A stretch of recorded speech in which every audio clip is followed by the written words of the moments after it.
close your eyes, and I want you to imagine the following. Okay.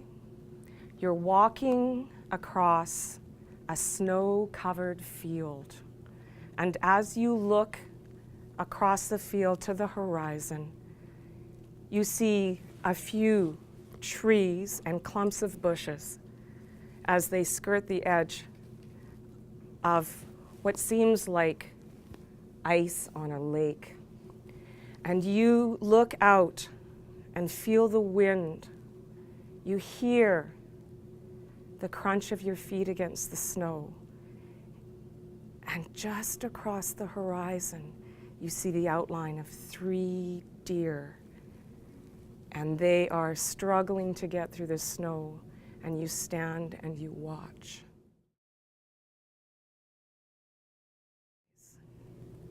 Okay, keep that in mind when we start our activity. Can anybody help? Looking at me, come in close. And now, this will be your choice. This time is your choice. This time. Okay, First Peoples. When I asked you on the second round, what did I tell you had happened?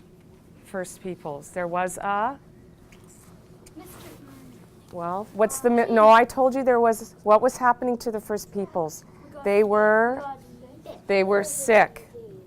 And there was a disease or an illness that was making them ill. And they needed what? All of you went to search for medicine. And did all of nature provide you just with medicine? No. So some of you what? Did die. And that is part of what sort of that cycle of life is. Was that hard? How did that feel when you went looking for medicine and there wasn't what you wanted and needed? Actually, not wanted, needed. I was kind of sad. You were sad? Mad. Yeah. Why were you sad and mad? Well, I was sad because I couldn't survive anymore, and I was mad because there was no medicine.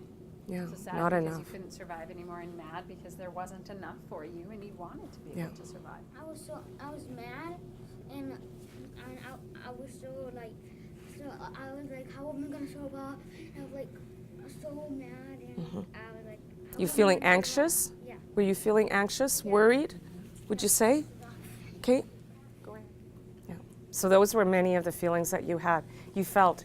And what if you were taking care of a child or a sibling or someone in your family and you didn't have enough medicine to go around? It would only not affect you, but it would affect perhaps your whole family.